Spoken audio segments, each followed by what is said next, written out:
आज बुधबार भारतीय जनता पार्टीका उम्मेद्वार राजु विष्टले दार्जिलिङ लोकसभा समष्टिबाट आफ्नो नामाङ्कन पत्र भरे। यसअघि उनी महाकाल बाबाको धाममा गए पूजा अर्चना गरे।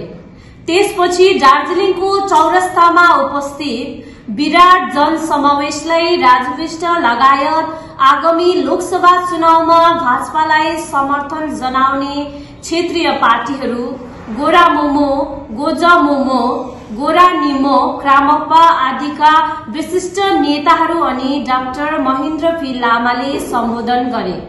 उल्लेखनीय के छ भने गोर्खा राष्ट्रिय मुक्ति मोर्चा गत लोकसभा चुनाव अघिदेखि नै भाजपाको घटक दल रहिआएको थियो भने गोजा मोमोले विधानसभा चुनाव अघि नै भारतीय जनता पार्टीसित सम्बन्ध तोडेको थियो। तर भर्खरै मात्र गोजा मोमोले निकै लामो कसरतपछि भाजपालाई समर्थन जनाएको छ। जे होस्, आजको कार्यक्रममा गत लोकसभा चुनावका भाजपा सहयोगी दलहरू सबै उपस्थित थिए।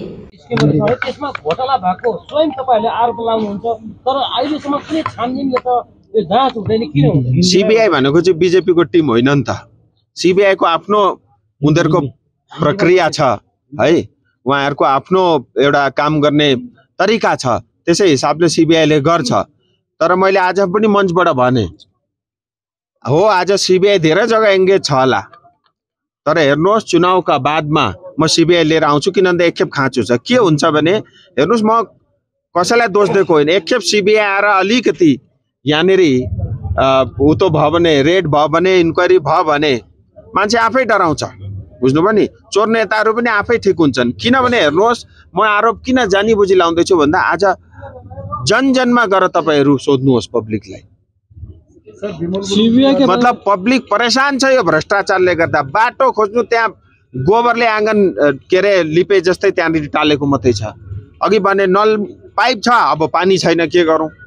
पानी कहाँबाट ल्याएको छ? त्यो सोर्सबाट ल्याएकै छैन है। अनि शिक्षा घोटाला त्यस्तै छ, म्युनिसिपालिटीमा घोटाला त्यस्तै छ। उता दार्जिलिङको गएर फोटो खिच्नु न, यत्रो 16 इन्ची पाइप त्यहाँ गाडी राखेको छ, तर आज कति साल भयो, आज पानी पनि आएको छैन। त्यो 216 करोड रुपैयाँ कसले खायो त? के त्यसको इन्क्वायरी हुनु पर्दैन? पर्छ। त्यही भएर केन्द्र सरकारको जाँच एजेन्सी आएर एकखेप मजाले यहाँ इन्क्वायरी हुन चाहिँ बहुत अति आवश्यक छ। नगरपालिकामा 6 जना मात्रै पार्टीले हिजो बीजेपी जोइन गरे। यो कहीँ न कहीँ कतै बीजेपीले है दार्जिलिङ नगरपालिका पल्टाउने, इन फ्युचर पल्टाउने एउटा प्रक्रिया सुरु गरेको छ। एउटा कुरो के मलाई भन्छन्, संगठन गरो, पार्टी विस्तार गरो, हुन त सबैले गर्न पाइन्छ है, त्यो आरोप नहुनु पर्ने। अनि अर्को कुरो, म साह्रै त्यतातिर लाग्दिन, अध्यक्ष पनि यही छन्, उहाँलाई थाहा छ। उहाँको झन् उल्टा गुनासो हुन्छ, तपाईँ पार्टीकै लागि चाहिँ सोच्नु हुँदैन, अरूको लागि मात्रै सोच्नुहुन्छ भन्नुहुन्छ। अर्को कुरो, तपाईँहरू 6 काउन्सिलरलाई गएर सोध्नुहोस्। मैले कसैलाई फोन गरेर खोज्दै गइनँ, उहाँहरू स्वयं आएका थिए। अब उहाँहरूले आफ्नो के व्यथा बताए म त अहिले भन्दिनँ, सार्वजनिक गर्नु पनि हुँदैन है। अनि चेलीबेटी हामीहरूको दिदीहरू आफ्नो क्षेत्रका लागि, आफ्नो वार्डका लागि काम गर्न चाहन्छन् भने म उहाँहरूका साथमा छु, त मैले साथ दिनुपर्छ। किनभने 6वटा वार्ड उहाँहरूले सुधार्ने त्यो क्षमता उहाँहरूसँग छ, त्यही भएर मैले उहाँहरूलाई सहयोग गरेको। अनि अर्को कुरो, हामीहरू मिल्दा के भयो, म त सिधै भन्छु, टिएमसीसँग चाहिँ नमिल्नु, किनभने गोली ठोक्छ। अनि त्यो फुल भगवानलाई चढाउने फुल होइन, कमलको फुल भनेको चाहिँ भगवानलाई चढाउने फुल हो है। अनि कमलका फुलमा कोही जोडिन्छ भने त्यो सोच मानेर चल्नुहोस्, गोर्खा जाति अझै ताकतवर र मजबुत हुँदैछ। सबैले तर 5 वर्ष त्यतिकै आशामा गयो भने निराश पनि छन्, त यो पालि कस्तो प्रकारले विश्वास जित्न सक्नुहुन्छ? होइन, यसो जनताले एकदम विश्वास गरेका छन्, यही विश्वासले के गर्छ भने म विश्वास तोड्दिन। फर्स्ट प्रायोरिटी के हुन्छ? धेरै नै म विश्वास तोड्दिन। हेर्नुहोस्, त्यसो भनेर ए बीजेपी पनि उस्तै, टिएमसी पनि उस्तै भन्नु हुँदैन। किन टिएमसी भनेको त गोली ठोक्ने हो बीजेपीले देरी भएको छैन तर भए पनि बीजेपीले कहिले पनि दिन्न भनेको छैन मेनिफेस्टोमा पनि लेखिदिएको छ हो हामीलाई त्यसको चाँडो खाँचो छ अब हेर्नुहोस् प्रधानमन्त्रीजीले स्वयं बयान दिए हामीहरू गर्दैछौँ हामीहरू अन्तिम क्षणमा पुगिरहेछौँ भनेपछि अलिकति सायद हामीले प्रतीक्षा गर्नुपर्छ 2024 को लोकसभा चुनाव अगाडि के गर्नु सक्ने भने राजनीति छोडिदिन्छु राजीनामा दिन्छु तर भएन त्यो सबै होइन यस्तो हो नि त जनताले पनि छोड्न चाहेन अर्को कुरो हेर्नुहोस् मैले राजनीति गरेको नि पैसा र कुर्सीका लागि पावरका लागि होइन बुझ्नुभयो अनि मुद्दा हुँदैछ अब मुद्दालाई चाहिँ बीच रास्तामा छोड्नु जानु त मैले अर्को नि भनेको थिएँ मुद्दा पार हुन्छ भनेर भएन छोड्नु त भएन नि हुन आँटिरहेछ पुरा त गर्नु पर्यो नि अनि अर्को कुरो हेर्नुहोस् यहाँ धेरै तपाईहरु नेता देख्नुहुन्छ 10-12 म भन्दैछु 10-12 जना यहाँ तपाईहरु नेता देख्नुहुन्छ सजिलो छ ए बीजेपीले केही गरेन है म त वाक्कै लाग्यो है भनेर म पनि त्यसो गर्नु समाधान चाहिँ कसले गर्छ त गर्ने केन्द्र सरकार हो समस्याको समाधान त पार्लियामेन्टमा छ त्यो संविधानमा छ म त काँधामा बोकेर पो कुद्दैछु त किनभने मेरो जातिका लागि मेरो जातिले न्याय पाएको हुनुपर्छ क्षेत्रले न्याय पाएको हुनुपर्छ अनि सरकारसँग झगडा र लापा गर्ने त्यस्तो स्थिति पनि छैन हेर्नुहोस् 10 करोड भन्दा बेसी हामीहरूको जनसङ्ख्या हुन्छ 3-4 वटा गोर्खाल्यान्ड भइसक्थे 1.5 करोड छौं त्यही पनि चारैतिर छरेर बसेको छौं कसो मिलाउँदै छु म है त मेरो दायित्व हो यो पालिको घोषणा पत्रमा मुख्य मुद्दा के हुन्छ पहाडको निम्ति मैले त अघि त्यहाँ पढे त 4 जुनदेखि 4 जुनको बाइक जे पनि काम हुन्छ नि त मैले सबै त्यहाँ अघि घोषणा पत्रको पढिदिएको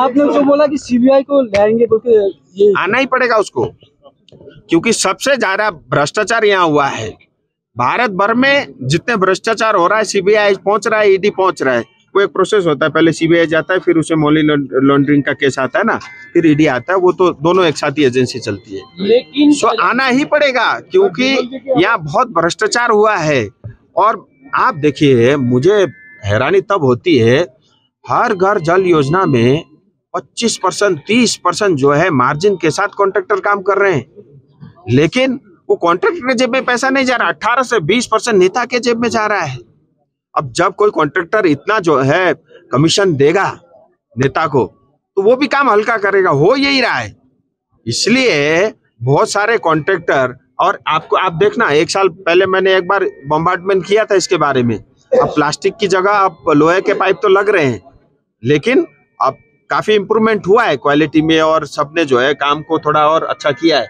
लेकिन 100% होना अभी भी बाकी है लेकिन सब पिछले चुनाव में भी आप आज 3 अप्रैल 2024 को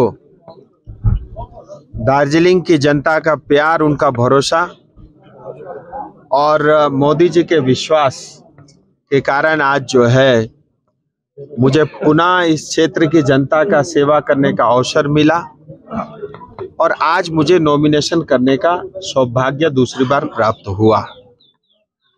मैं प्रधानमंत्री जी का आभारी हूं और मैं विशेष करके इस क्षेत्र की दार्जिलिंग तराई डूवर्स की जनता का आभारी हूं कि इतना स्नेह इतना प्यार और इतना विश्वास मेरे ऊपर आपने रखा और ये आपकी चाहत थी कि दोबारा आपका सांसद मैं बनूं और वो आपकी वजह से संभव हुआ है क्योंकि दार्जिलिंग अपने आप में बहुत ही अलग जिला है देश के अन्य हिस्सों की तुलना में एक तरफ नेपाल भूटान बांग्लादेश और तिब्बत चाइना लगता है बिहार सिक्किम और आसाम का बॉर्डर लगता है चिकन नेक क्षेत्र भी यही पड़ता है और पूरा नॉर्थ ईस्ट को जोड़ने वाला भी यही इलाका है और वैसे हमारे बहुत सांसद है लेकिन कुछ नाम ऐसे जैसे दार्जिलिंग का नाम आप लेकर के दुनिया में किसी भी कोने में जाओ तो हर कोई समझता है यहाँ की प्राकृतिक सुंदरता यहाँ का टूरिज्म यहाँ की टॉय ट्रेन यहाँ की चाय और यहाँ की लोगों की सुंदरता और उनका बड़ा मन और उनका बड़प्पन और विशेष करके गोरखा जिस कल्चर में ढलते हैं और जैसा स्वभाव रहता है जैसा हम अतिथियों का सम्मान करते हैं और जैसा गोरखा हमेशा दूसरों के लिए मर मिटने के लिए तैयार रहता है जैसा गोरखा देश के लिए अपना सर्वोच्च बलिदान करने के लिए तैयार रहता है इन सब के कारण जो है दार्जिलिंग अलग ही जाना जाता है। और ऐसे पवित्र स्थान, ऐसे पवित्र लोगों का सेवा करना और वो भी दूसरी बार सांसद बनने का अवसर मिलना किसी भाग्य से ही ये मुश्किल और मुमकिन हो सकता है। मैं भाग्यशाली हूँ यहाँ की जनता का, और मेरा इस प्रेस के माध्यम से यहाँ के जनता से मेरा वादा है, 4 जून को नतीजे आएंगे, देश के प्रधानमंत्री तीसरी बार जो है शपथ लेंगे, और बहुत सारे हमारे क्षेत्र में काम चल रहे हैं वो पूरे होंगे, नए और काम भी शुरू होंगे, और साथ ही हमारी जो राजनीतिक मांग है उसकी भी पूर्ति इस 5 साल के कार्यकाल में होगा। ये विश्वास मैं आपके माध्यम से यहाँ की जनता को देना चाहता हूँ।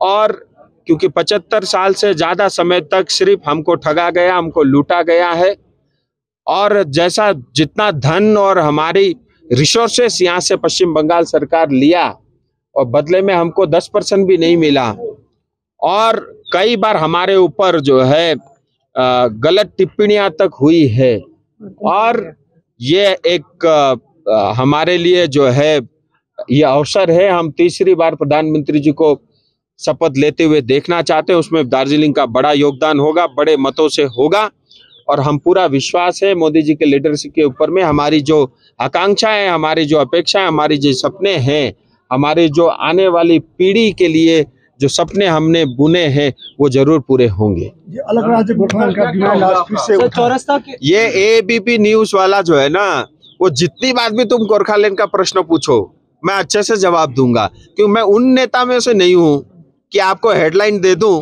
और आप झगड़ा कराओ।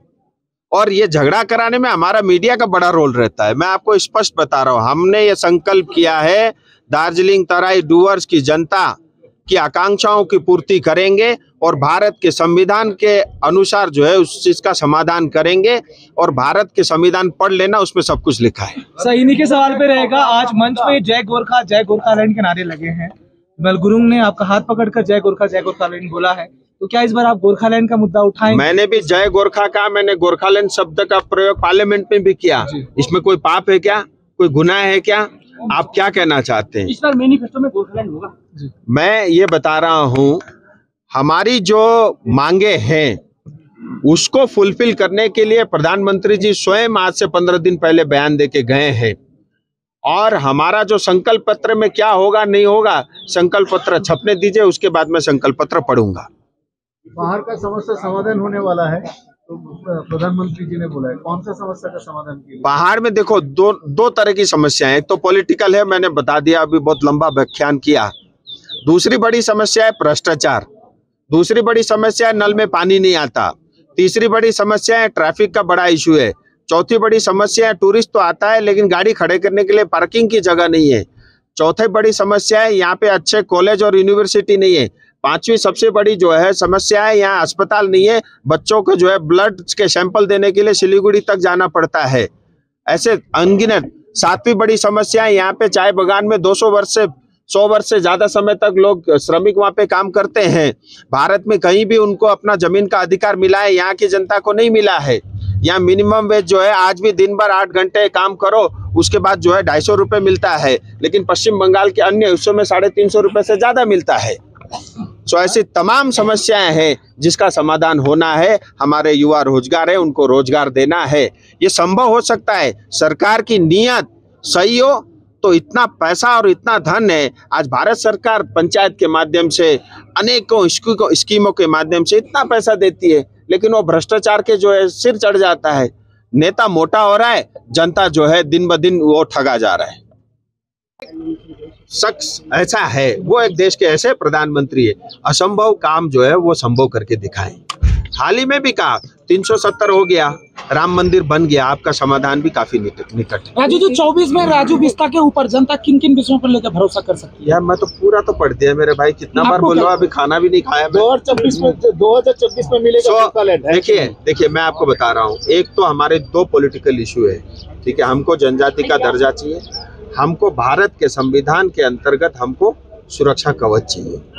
फिर उसके बाद जो कई सारे काम चालू है, उसको काम को फिनिशिंग करना है। और अभी मेनली 2-3 और नए काम, एक तो स्वास्थ्य को लेकर के पिछले बार भी 5 साल में 220 करोड़ रुपए में केंद्र से लेके आया था।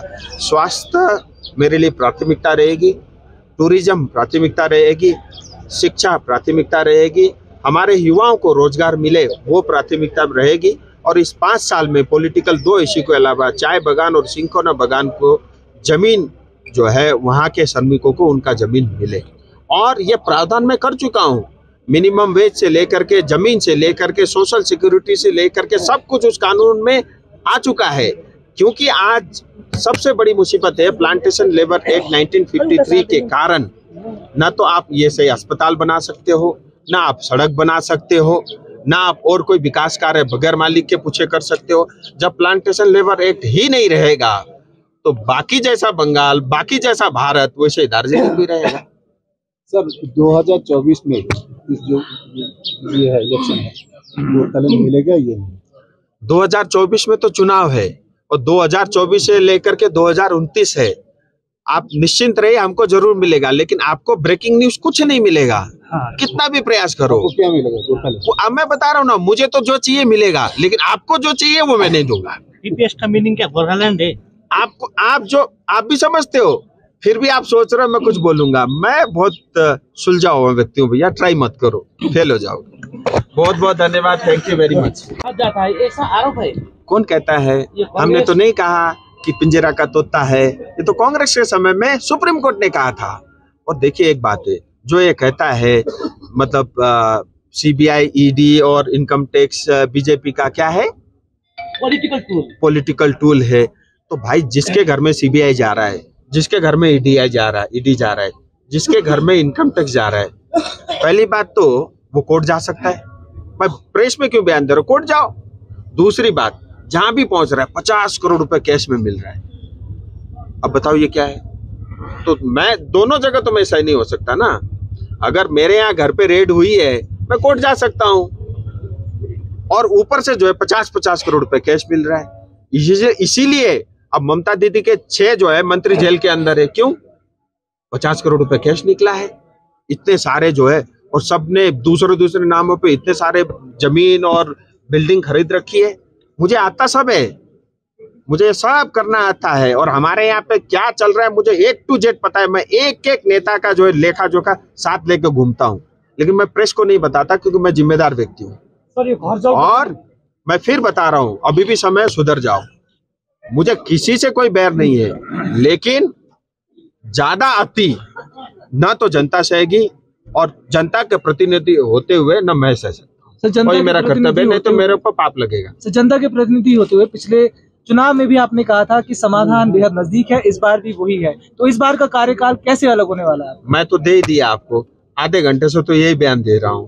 स्वयं जो है प्रधानमंत्री जी बोल के गए हैं, ठीक है। और वो इसलिए भी क्योंकि मैं अपने आंखों से देखा हूँ, क्योंकि चर्चा तो मेरी होती है ना। लेकिन अगर आप जो है खबर समय आगे बूम रख दे और बोलो यहाँ सब कुछ बोल दो, ऐसा हो नहीं सकता। बट आप निश्चिंत रहिए, मुझे लगता है जनता से ज्यादा चिंता आपकी है, आप चिंता छोड़ दें। सर ये 24 में जो घर जल का जो जनता का गुना से 24 जो सेंटर का दिया है गया, घर जल का जो है नेपाली में शोधन हो, घर जल जब दिया है तो घर जल का मतलब वो पाइप खाली लगा हुआ है, घर जल में पाइप लगा हुआ है, जल नहीं है, खाली नल नहीं। केंद्र सरकार ने हर घर जल में पाइप के साथ जल के लिए भी पैसा दिया था। और इसीलिए जो है बाढ़ के लिए 2500 करोड़ रुपया पाइप के पानी और उसमें दौड़ने वाला मतलब लोहे का पाइप और उसमें जो है दौड़ने वाला पानी का पैसा दिया था। लेकिन यहाँ बड़ा धोखा हो गया, सिर्फ पाइप लग गया, पानी नहीं आया। 4 जून के बाद पानी आएगा। और मैं बता रहा हूँ, ये देखना 4 जून आने से पहले ये कॉन्ट्रैक्टर अपने आप को ठीक कर देगा। आज मिल गया डोज उनको। राजू, मैं इशारा कर दिया, इतना ही काफी है। राजू जी एक बात था, 8 साल बाद विमल जी ने फिर चौरस्ता मोड़ पे आया और भाषण रखा, और भाषण में उसके आवाज में ये उम्मीद सुनाई दिया कि फिर से गोरखालैंड का उम्मीद उसकी आवाज में सुनाई दिया, ताकि जबकि आप स्टेज में थे, आपको सामने रखे, तो गोरखालैंड का मुद्दा फिर से उठाया। तो गोरखालैंड का ये जो मुद्दा उठाया, ये आप लोग कैसे देखेंगे? ये पिछले 2019 का तो इलेक्शन गया, अभी 2024 देखना हमको नहीं है, समझना आपको है। आप हमारी पूरी हिस्ट्री पढ़िए। मतलब ये पहली म्यूनिसिपैलिटी है बंगाल में, दार्जिलिंग, जहाँ पे आप खड़े हो। और देश आजाद जब हुआ तब नंबर 1 पे था। आज स्थिति देख लो, मतलब जो पानी का टंकी अंग्रेज अपने लिए बना के गए थे 20,000 लोगों के लिए, आज 3 लाख लोग जो है उसी टंकी को यूज कर रहे हैं। आप सड़कें देख लो, आप ट्रैफिक देख लो, आप चाय बागान देख लो, और बार बार आप जो है किसी का अपमान करोगे, आप बार बार किसी को विदेशी कहोगे, आप बार बार किसी को नेपाल का कहोगे, आप बार बार किसी को अपमान करोगे, और आपकी बंगाल की सरकार हमारी बहन बेटियों का बलात्कार करने की धमकी देगा। मैं तो नहीं सहूंगा, मैं इतना खुदगर्ज नहीं हो सकता। और ये बार बार जो है ना, आपने अपमान किया है, आपने कुचला है, आपने दमन की नीति अपनाई है, आपने दार्जिलिंग को पश्चिम बंगाल का जो जमीन का हिस्सा है वो तो मान लिया, लेकिन यहाँ रहने वाले गोरखाओं को आपने विदेशी माना। ये बहुत बड़ा फर्क है। और आप कभी करिए ना खुले तौर पे, मैं आपको चैलेंज करता हूँ, आप कलकत्ता में बुलाइए, मैं पूरा इतिहास खोल के रखूंगा। 2009 साल से लेके आज 2024 साल 15 साल बीत गया इनमें से, तो 15 साल बीत गया, फिर भी उन लोगों का उम्मीद जो वन्दना राई अनि बीपी बजगाईको अनुपस्थितिका कारणहरू उल्लेख गरिरहन अब आवश्यकतादेखि बाहिरकै कुरा भइसकेको छ। तो हमको दिक्कत है, तुम गिरोगे, चोट तुमको लगेगा, तकलीफ हमको होगी। हम लोगों का एमपी है तो। शुरू करूँ? हाँ दादा, আজকে আপনি নমিনেশন জমা দিলেন, কেমন লাগছে? অনেকগুলো দল আপনাদেরকে সমর্থন। ভালো লাগছে, একটু একটু বাংলা भी বুঝতে পারি আমি। हाँ, देखिए, ये जनता का प्यार है, और जिस तरह का भीड़ उमड़ा था, ये मोदी जी का ऊपर में इस यहाँ की जनता का विश्वास है, और यहाँ की जनता मोदी जी के साथ है, भारतीय जनता पार्टी के साथ है, और यहाँ के सभी alliance party Bharatiya Janata party के साथ है। जीत निश्चित है, 5 लाख से ज़्यादा वोटों से दार्जिलिंग सीट भारतीय जनता पार्टी जीत रही है। प्रधानमंत्री जी तीसरी बार पीएम का शपथ लेंगे, उसमें बड़ा योगदान दार्जिलिंग का होगा। पापिया घोष ने कहा कि 100% उन लोगों का जीत है। गोपाल लामा का क्या बोलेंगे? सिलीगुड़ी में आज बोले ऐसा है, देखो, अगर कोई कॉन्फिडेंटली झूठ बोलना किसी से सीखना हो तो टीएमसी के नेताओं से सीख ले। वो मैं आपको बताऊं, अंदर की बात पूछना, बोला अंदर में क्या है, मतलब अनऑफिशियली पूछना। वो बोलते हैं हम अभी कोई चुनाव में पैसा खर्च नहीं करेंगे। राजू बिष्ट नहीं आता तो हम पैसा खर्च करता, चुनाव जीतने के चांसेस थे। अब इसका नाम घोषणा हो गया, हम कोई पैसा